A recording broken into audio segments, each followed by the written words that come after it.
నమస్కారం. ఘంటారావానికి స్వాగతం. ముందుగా ప్రధాన అంశాలు. అన్నదాతల ఆందోళనతో అట్టుడుకుతున్న ఢిల్లీ సరిహద్దులు, రైతులను అడ్డుకున్న పోలీసులు, తీవ్ర ఉద్రిక్త పరిస్థితులు.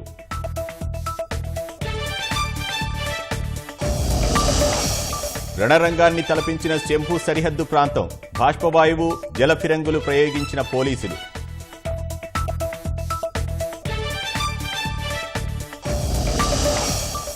ఓటమి భయంతోనే జగన్కు ప్రచార పిచ్చి పట్టుకుందన్న లోకేష్, వైకాపాకు మిగిలింది అంతిమయాత్రేనని శంఖారావం సభల్లో ఎద్దేవా.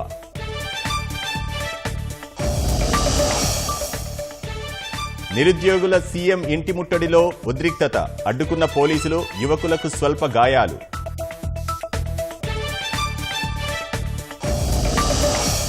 సీఎం విశాఖ పర్యటనలో ప్రజలకు తీవ్ర ఇబ్బందులు, అడుగడుగునా ట్రాఫిక్ ఆంక్షలతో నరకయాతన.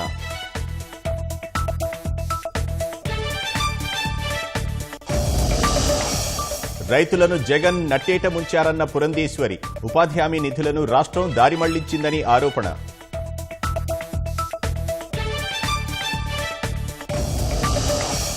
కోటి కుటుంబాలకు నెలకు 300 యూనిట్ల ఉచిత విద్యుత్, ప్రత్యేక వెబ్సైట్లో దరఖాస్తులు కోరిన కేంద్ర ప్రభుత్వం.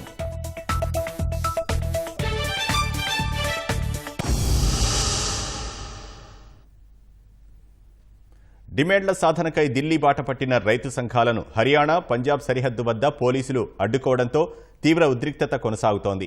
శంభు సరిహద్దు నుంచి ముందుకు వెళ్లేందుకు కర్షక సంఘాలు యత్నిస్తుంటే పోలీసులు బాష్పవాయు గోళాలతో నివారిస్తున్నారు. ప్రస్తుతం శంభు సరిహద్దు వద్ద పరిస్థితి రణరంగంలా ఉంది. పోలీస్ బలగాలు జలఫిరంగులను సైతం ప్రయోగించి అడ్డుకునే ప్రయత్నం చేస్తున్నాయి. కనీస మద్దతు ధర కోసం చట్టం సహా పలు సమస్యల పరిష్కారానికి డిమాండ్ చేస్తూ ఢిల్లీకి బయలుదేరిన రైతు సంఘాలను హర్యానా, పంజాబ్ సరిహద్దు ప్రాంతం శంభు నుంచి ముందుకు కదలకుండా పోలీసులు అడ్డుకున్నారు. ముళ్ల కంచెలు, కాంక్రీట్ దిమ్మెలు, మేకులతో రోడ్డుకు అడ్డుగా పోలీసులు పెట్టిన ఆటంకాలను తొలగించేందుకు రైతులు ప్రయత్నించారు. బారికేడ్లను ట్రాక్టర్లతో తొలగించేందుకు యత్నించగా పోలీసులు బాష్పవాయు గోళాలు ప్రయోగించారు. బాష్పవాయు గోళాలతో పెద్ద ఎత్తున పొగలు అలుముకోవడంతో రైతులు పరుగులు పెట్టారు. ఈ పరిణామాలతో శంభు సరిహద్దులు రణరంగాన్ని తలపిస్తున్నాయి. బాష్పవాయు గోళాలతో పాటు జలఫిరంగులను కూడా రైతులపైకి ప్రయోగించారు. భారీ సంఖ్యలో ట్రాక్టర్లు, ఇతర వాహనాల్లో శంభు సరిహద్దుకు చేరుకున్న రైతులు అడ్డుగా నిలిచిన పోలీసులపై రాళ్లు రువ్వారు. వారిని చెదరగొట్టేందుకు పోలీసులు డ్రోన్ల ద్వారా బాష్పవాయు గోళాలు జారవిడిచారు. అయినా సరే బెదరకుండా ముందుకు వెళ్లేందుకు రైతులు ప్రయత్నాలు కొనసాగించారు. శంభు వద్ద వంతెనకు రక్షణగా పెట్టిన రేకులను ధ్వంసం చేసి కింద పడేశారు. మరింత ముందుకు దూసుకువెళ్లేందుకు యత్నించిన కర్షకులపై పోలీసులు జలఫిరంగులను ప్రయోగించారు. ప్రస్తుతం శంభు సరిహద్దు వద్దే రైతులకు, పోలీసులకు మధ్య ప్రతిఘటన జరుగుతోంది. రోడ్డు మార్గం ద్వారా కాకుండా పక్కనే ఉన్న పొలాల ద్వారా ముందుకు వెళ్లేందుకు ప్రయత్నిస్తున్న రైతులను బాష్పవాయు గోళాలతో అడ్డుకుంటున్నారు. ఆటంకాలను అధిగమించి పొలాల ద్వారా ఢిల్లీ వైపు దూసుకువెళ్తున్న కొందరు రైతులను పోలీసులు అదుపులోకి తీసుకున్నారు. హర్యానాలోని జింద్ వద్ద సైతం కర్షకులు ముందుకు వెళ్లకుండా పోలీస్, పారామిలిటరీ బలగాలు అడ్డుకుంటున్నాయి. రహదారిపై కాంక్రీట్ స్లాబ్లు, ఇనుప మేకులు, ముళ్ల కంచెలతో అడ్డుకట్ట వేశారు. అయినా వెనక్కి తగ్గని రైతులపై బాష్పవాయు గోళాలను ప్రయోగించారు. అంతకుముందు పంజాబ్ కిసాన్ మజ్దూర్ సంఘర్షణ సమితి సభ్యులు దేశ రాజధానికి ట్రాక్టర్లలో బయలుదేరారు. తాము సామాన్య ప్రజలకు ఇబ్బంది కలిగించకుండానే ఢిల్లీ చెలో చేపడతామని చెప్పారు. చర్చల్లో కేంద్ర మంత్రుల నుంచి సానుకూల నిర్ణయాలు ఏమీ రాలేదన్నారు. రైతుల ఆందోళనను బూచిగా చూపి భద్రత పేరుతో హర్యానా, పంజాబ్ ప్రజలను వేధిస్తున్నారని రైతు సంఘం నేతలు ఆరోపించారు. పంజాబ్, హర్యానా సరిహద్దులను అంతర్జాతీయ సరిహద్దు మాదిరి మార్చేశారని విమర్శించారు. తాము ప్రభుత్వంతో చర్చలకు ఇప్పటికీ సిద్ధమేనని తెలిపారు. మరోవైపు దేశ రాజధాని మొత్తం పోలీసుల పహారా కొనసాగుతోంది. 144 సెక్షన్ విధించిన పోలీసులు అవాంఛనీయ ఘటనలు జరగకుండా జాగ్రత్తలు తీసుకుంటున్నారు. నిఘా వర్గాల సమన్వయంతో రైతులు ఎటు నుంచి వస్తారో అంచనా వేసి ఆయా ప్రాంతాల వద్ద పోలీసులతో పాటు ఆర్పీఎఫ్ బలగాలను మోహరించారు. ఘాజీపూర్ సరిహద్దు వద్ద కాంక్రీట్ బారికేడ్లతో రహదారిని మూసివేశారు. వాహనాలను తనిఖీ చేసిన తర్వాత ఢిల్లీలోకి అనుమతిస్తున్నారు. టిక్రీ సరిహద్దులను కూడా మూసివేశారు. పోలీస్ బలగాలను, క్విక్ రెస్పాన్స్ బృందాలను సిద్ధంగా ఉంచారు. డ్రోన్లతో సైతం ట్రాఫిక్ను పర్యవేక్షిస్తున్నారు. పోలీసులు చేసిన భద్రతా ఏర్పాట్లతో ఢిల్లీలోకి దారితీసే మార్గాల్లో వందలాదిగా వాహనాలు నిలిచిపోయాయి. ఘాజీపూర్ వద్ద, ఢిల్లీ నోయిడా చిల్లా సరిహద్దు వద్ద భారీగా వాహనాలు నిలిచి చోదకులకు చుక్కలు కనిపిస్తున్నాయి. 1 కిలోమీటర్ దూరానికి గంట పడుతోందని చోదకులు వాపోతున్నారు.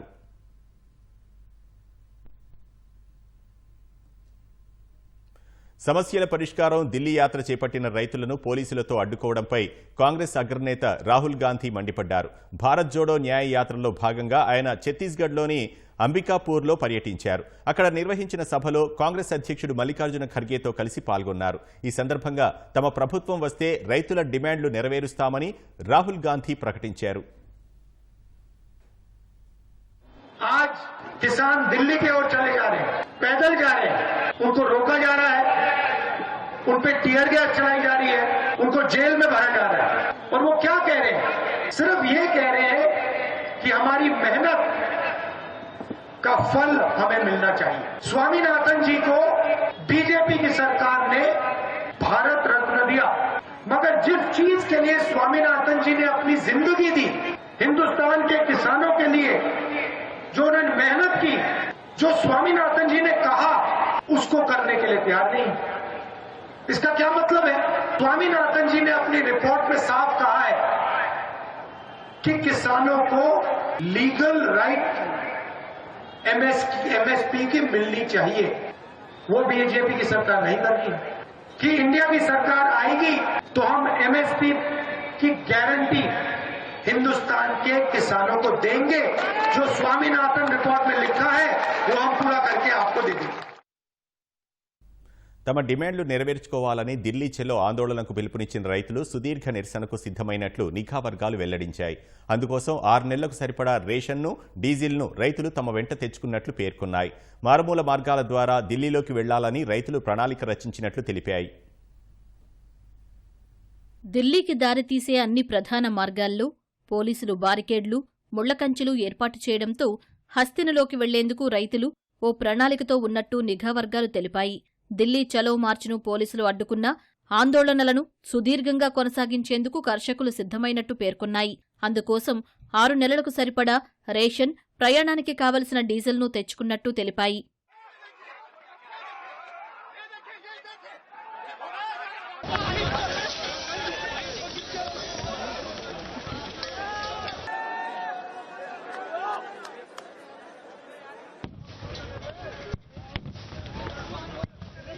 ప్రధాన మార్గాల గుండా ఢిల్లీలోకి రానివ్వకుండా పోలీసులు అడ్డుకట్ట వేస్తే మారుమూల మార్గాల్లో నగరంలోకి ప్రవేశించాలని రైతులు ప్రణాళిక రచించినట్టు నిఘా వర్గాలు పేర్కొన్నాయి.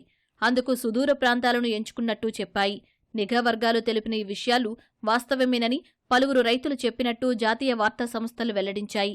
తమ వెంట గుండుపిన్ను నుంచి సుత్తి వరకు పనిముట్లు ఉన్నట్టు రైతులు తెలిపారని పేర్కొన్నాయి.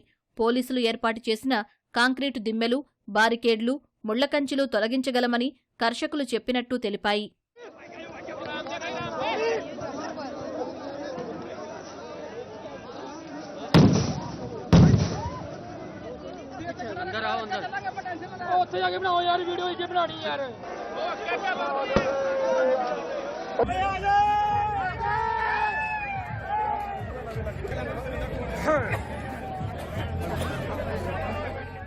గతంలో కేంద్రం తెచ్చిన 3 వ్యవసాయ చట్టాలకు వ్యతిరేకంగా 13 నెలల పాటు సుదీర్ఘంగా ఆందోళనలు చేసిన రైతులు మరోసారి నెలల పాటు నిరసన చేసేందుకు సిద్ధమైనట్టు తెలుస్తోంది. మార్గమధ్యలో ఆశ్రయం కోసం గురుద్వారాలు, ఆశ్రమాల్లో తలదాచుకోవాలని భావిస్తున్నట్టు సమాచారం. కొందరు రైతులు తమ వాహనాలను తాత్కాలిక ఆశ్రయం పొందేలా మార్పులు చేసుకున్నట్టు నిఘా వర్గాలు వెల్లడించాయి. ఇప్పటికే హర్యానా, పంజాబ్ సరిహద్దుల్లో పలువురు రైతులను అడ్డుకున్న పోలీసులు ఢిల్లీలోనూ భద్రతను కట్టుదిట్టం చేశారు. ట్రాక్టర్లు, ట్రాలీలతో వస్తున్న కర్షకులను ఎక్కడికక్కడే అడ్డుకుంటున్నారు.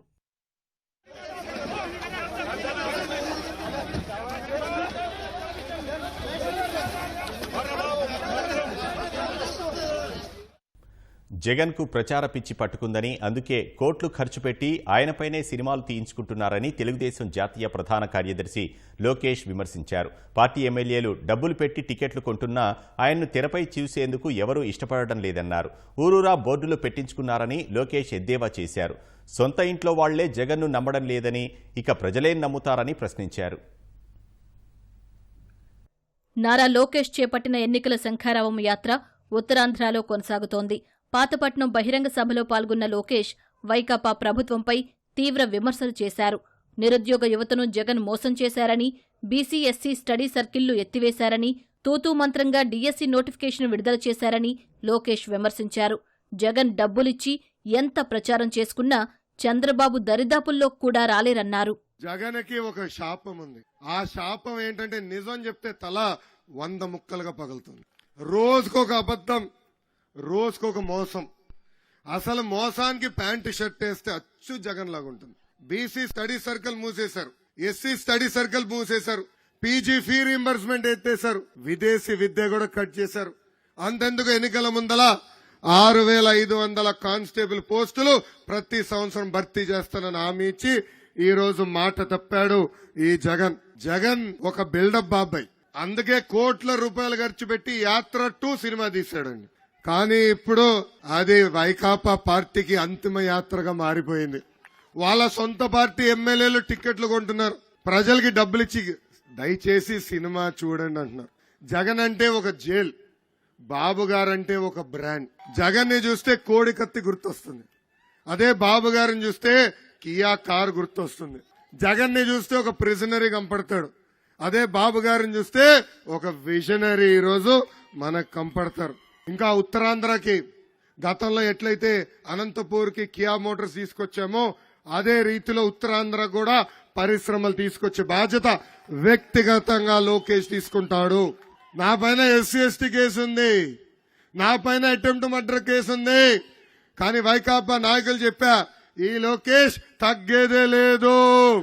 మీ అందరికి బంపర్ ఆఫర్ ఇస్తున్నా, 2019 నుంచి 24 మధ్యన ఎవరైతే ఎక్కువ కేసులు పెట్టించుకుంటారో వాళ్ళకి అంత పెద్ద నామినేటెడ్ పోస్ట్ ఇచ్చే బాధ్యత వ్యక్తిగతంగా నేను తీసుకుంటా. వైకాపా ఎమ్మెల్యేల అవినీతికి అంతే లేకుండా పోతోందని లోకేష్ ఆగ్రహం వ్యక్తం చేశారు. ఎక్కడికక్కడ దోచుకుంటున్నారని, పాతపట్నంలో అవినీతి రాజ్యమేలుతోందన్నారు. ఏకంగా ప్రభుత్వ పాఠశాల భూమినే కొట్టేసేదానికి ప్రయత్నిస్తున్నారు ఇక్కడున్న ఎమ్మెల్యే గారు. పెద్ద ఎత్తున ఇసుకని కూడా దోచేస్తున్నారు ఇక్కడున్న ఎమ్మెల్యే గారు. అంతెందుకు నియోజకవర్గంలో ఏ పని జరగాలన్నా ఎమ్మెల్యే గారి కంపెనీయే చేసే పరిస్థితి ఈ రోజు మనం అన్ని చూస్తున్నాం. ఏ పని జరగాలన్నా ఎమ్మెల్యే గారికి కమిషన్ ఇచ్చే రోజులు ఈ రోజు మనం చూస్తున్నాం. ఆశా వర్కర్లు కానీ, ఆశా వర్కర్ పోస్టులు కానీ, అంగన్వాడీ పోస్టులు కానీ, షిఫ్ట్ ఆపరేటర్ పోస్టులు కూడా ఈ రోజు అమ్ముకునే పరిస్థితికి ఇక్కడున్న వైకాపా ఎమ్మెల్యే వచ్చారు.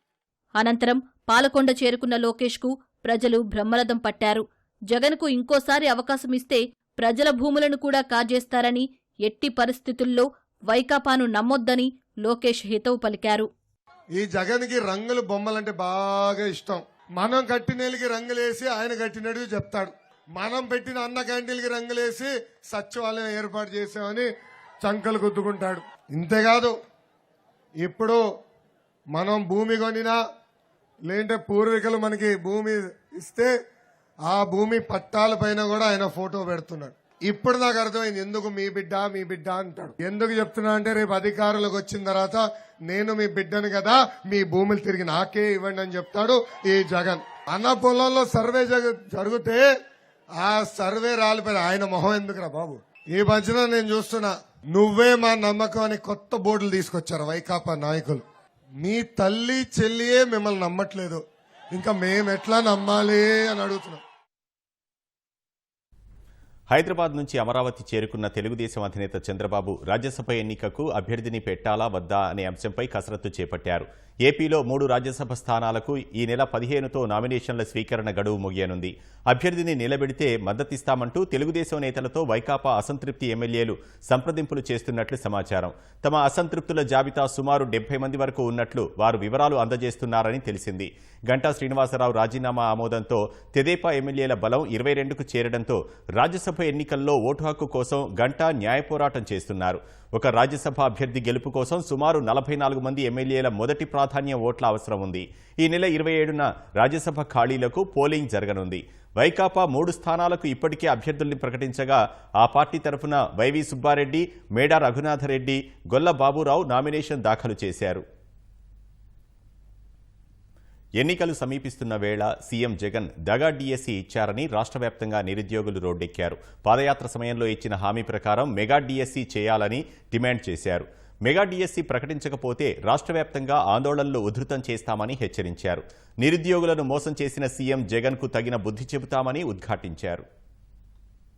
ప్రభుత్వం ప్రకటించిన దగా డీఎస్సీకి వ్యతిరేకంగా నిరుద్యోగులు కదం తొక్కారు. తాడేపల్లిలోని సీఎం క్యాంపు కార్యాలయం ముట్టడికి యత్నించడం తీవ్ర ఉద్రిక్తతకు దారితీసింది. మెగా డీఎస్సీ పేరిట దగా డీఎస్సీ ఇచ్చారని ఏబీవీపీ ఆధ్వర్యంలో నిరుద్యోగులు సీఎం నివాసం ముట్టడికి యత్నించారు. తాడేపల్లి పెట్రోల్ బంక్ వద్దకు వచ్చిన విద్యార్థి సంఘం నేతలు ఒక్కసారిగా సీఎం నివాసం వైపు దూసుకెళ్లారు. అప్రమత్తమైన పోలీసులు, విద్యార్థి సంఘాల నేతలు నిరుద్యోగులను అడ్డుకున్నారు. ఇరు వర్గాల మధ్య వాగ్వాదం, తోపులాటలు జరిగాయి. పోలీసులు ఆందోళనకారులను అరెస్ట్ చేసి మంగళగిరి స్టేషన్ కు తరలించారు.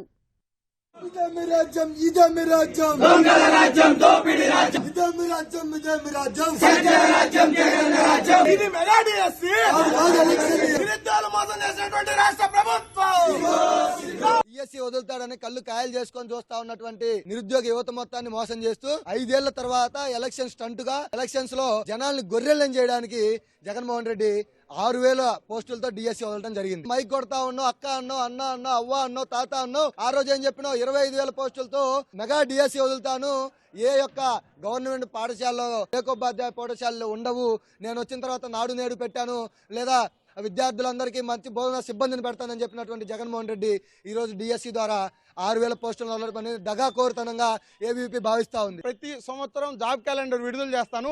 ఈ జనవరి పోతే నెక్స్ట్ జనవరికి మీకు ఉద్యోగాలు సంపాదించుకోండి, లేకుంటే నాకు మళ్ళీ మీరు ఓట్లు వేయొద్దని చెప్పినటువంటి జగన్మోహన్ రెడ్డి గారు ఈ రోజు ఎలక్షన్ అంటూగా మెగా డిఎస్సీ అంటూ దగా డిఎస్సీని విడుదల చేయడం జరిగింది. అలాగే మనం చూసాం, కేజీ నుంచి పీజీ వరకు ఉచిత విద్య అందిస్తానని చెప్పినటువంటి జగన్మోహన్ రెడ్డి గారు ఈ రోజు ఎక్కడ ఉచిత విద్య అందిస్తున్నారని మేము అడుగుతున్నాం. నిరుద్యోగ యువత తరఫున పోరాడుతున్న ఏబీవీపీ కార్యకర్తలను అరెస్ట్ చేయడంపై భాజపా జాతీయ కార్యదర్శి సత్యకుమార్ ఆగ్రహం వ్యక్తం చేశారు. తాడేపల్లి వద్ద అరెస్ట్ చేసి మంగళగిరి స్టేషన్ కు తరలించిన ఏబీవీపీ కార్యకర్తలను ఆయన పరామర్శించారు. ఉద్యోగ అవకాశాలు కల్పించకుండా ప్రభుత్వం యువత జీవితాలతో ఆడుకుంటోందని ఆరోపించారు. ఉద్యోగం అడిగిన ప్రతి వ్యక్తిని అరెస్ట్ చేస్తారు. ఈ రాష్ట్రంలో మీ హామీ మీరు నిలబెట్టుకోండి, జాబ్ క్యాలెండర్ ప్రకటించండి అంటే అరెస్ట్ చేస్తారా? మినీ డిఎస్సీ వద్దు, మెగా డిఎస్సీ ప్రకటించమంటే వాళ్ళని చేసి పోలీస్ స్టేషన్ లో ఉంచుతారా? ప్రిపేర్ కావడానికి కూడా అవకాశం లేకుండా వాళ్ళు అడుగుతున్నది పెద్ద డిమాండ్. 45 రోజుల సమయం అన్నా ఇవ్వాలి కదా ప్రిపేర్ కావడానికి. దానికి సంబంధించిన శిక్షణ కూడా 5 సంవత్సరాలుగా చకోర పక్షుల్లాగా ఎదురు చూసి నోటిఫికేషన్ రాక నిరాశకు చెంది ఇవాళ ఆత్మహత్యలు పాల్పడుతున్నారు. దేశంలోనే అత్యధికంగా నిరుద్యోగ రేటు ఉందంటే ఆంధ్రప్రదేశ్ లో ఉంది. అత్యధికంగా ఎక్కడ నిరుద్యోగులు ఆత్మహత్యలకు పాల్పడుతున్నారు, చదువుకున్న మేధో సంపత్తి కలిగిన యువత వలసలకు పోతున్నారంటే ఆంధ్రప్రదేశ్ లో జరుగుతుంది. జగన్మోహన్ రెడ్డి గారికి ఇటువంటి కుటుంబాల్లో ఇటువంటి పరిస్థితి వస్తే ఆయన ఇదే రకంగా వ్యవహరిస్తారా? వాళ్ళని గూండాలుగా చిత్రీకరిస్తారా? పోలీస్ స్టేషన్లలో పెడతారా? నెల్లూరులో మంత్రి కాకాని గోవర్ధన్ రెడ్డి ఇంటిని ఎన్ఎస్యుఐ యూత్ కాంగ్రెస్ నేతలు ముట్టడించారు. పొదలకూరు రోడ్డు నుంచి ప్రదర్శనగా వెళ్లి మంత్రి నివాసం ఎదుట బైఠాయించారు. దగా డీఎస్సీ మాకొద్దు, మెగా డీఎస్సీ కావాలంటూ నినాదాలతో హోరెత్తించారు. మంత్రి ఇంట్లో లేకపోవడంతో దాదాపు గంటన్నర పాటు అక్కడే ఆందోళన చేపట్టారు. పోలీసులు వారిని ఈడ్చుకెళ్లి బలవంతంగా అరెస్ట్ చేశారు. పోలీసులు యూత్ కాంగ్రెస్ నేతల మధ్య వాగ్వాదాలతో ఉద్రిక్తత నెలకొంది.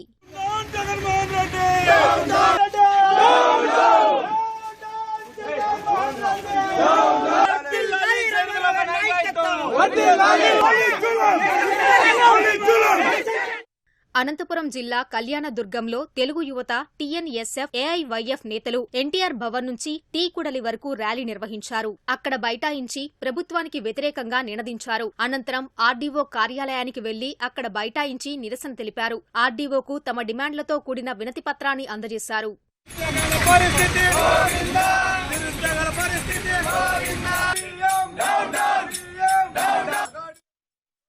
ముఖ్యమంత్రి నిజంగా రైతుల పక్షపాతి అయితే వ్యవసాయదారులు ఎందుకు తీవ్రమైన నైరాశ్యంలో ఉన్నారని భాజపా రాష్ట్ర అధ్యక్షురాలు దగ్గుబాటి పురంధేశ్వరి ప్రశ్నించారు.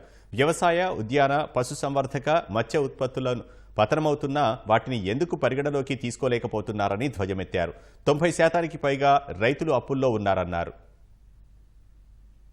వాళ్ళ సగటున ప్రతి రైతు కుటుంబం మీద కూడా 2.5 లక్షల అప్పు భారం ఉన్నది అని చెప్పి సర్వేలు వెల్లడిస్తున్నటువంటి విషయం. మేము ప్రతి జిల్లాలో కూడా ఒక కోల్డ్ స్టోరేజ్ మేము నిర్మాణం చేస్తామని చెప్పి మేనిఫెస్టోలో వారు వాగ్దానం చేయడం జరిగింది. ఇవాళ ఎన్ని జిల్లాల్లో మీరు మరి కోల్డ్ స్టోరేజీలు కట్టారో ఇవాళ రైతులకి సమాధానం ఇవ్వాల్సినటువంటి బాధ్యత ఇవాళ జగన్మోహన్ రెడ్డి గారి మీద ఉంది. 3,000 కోట్లతోటి నేను ధర స్థిరీకరణ నిధిని నెలకొల్పుతానని చెప్పి ఆనాడు జగన్మోహన్ రెడ్డి గారు చెప్పారు. ఎన్ని వేల కోట్లు మీరు వెచ్చించారని చెప్పి ఇవాళ భారతీయ జనతా పార్టీ ప్రశ్నిస్తుంది. తడిసిపోయిందో దాన్ని కూడా కొనలేని పరిస్థితిలో ఇవాళ రాష్ట్రం ఉన్నదంటే అంతకంటే దౌర్భాగ్యం ఇంకోటి ఉంటుందా అని చెప్పి ప్రశ్నిస్తున్నాం. కాలువలు చూసినట్లయితే అక్కడ సాగునీరు కాదు, కానీ రైతుల కన్నీరు ఇవాళ పాటింట్లో పారుతున్నటువంటి పరిస్థితి.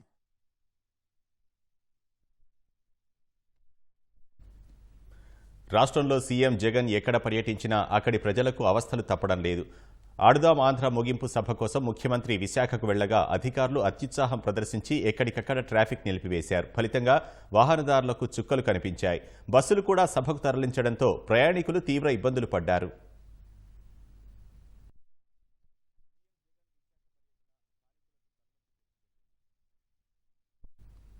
సీఎం జగన్ విశాఖ పర్యటన స్థానికులకు తలనొప్పి తెచ్చిపెట్టింది. మధురవాడ ఏసీఏ వీడీసీఏ స్టేడియంలో ఆడుదాం ఆంధ్ర ఫైనల్ పోటీ కోసం సీఎం రావడంతో అధికారులు ఎక్కడికక్కడ ట్రాఫిక్ ఆంక్షలు విధించారు. సభ కోసం తీసుకొచ్చిన బస్సులు జాతీయ రహదారిపై పార్కింగ్ చేశారు. దీంతో ఎండాడ, మధురవాడ ప్రాంతాల్లో కిలోమీటర్ల మేర ట్రాఫిక్ స్తంభించిపోయి వాహనదారులు నానా అవస్థలు పడ్డారు. ట్రాఫిక్లో అంబులెన్స్లు, బస్సులు చిక్కుకుపోయాయి. పోలీసులు ట్రాఫిక్ సమస్య నియంత్రించడంలో విఫలమవడంతో అంబులెన్స్లు గంటల తరబడి ఇరుక్కుపోయాయి. అంబులెన్స్లు ట్రాఫిక్లో చిక్కుకుపోయినా పోలీసులు పట్టించుకోవట్లేదంటూ రోగుల బంధువులు ఆగ్రహం వ్యక్తం చేశారు.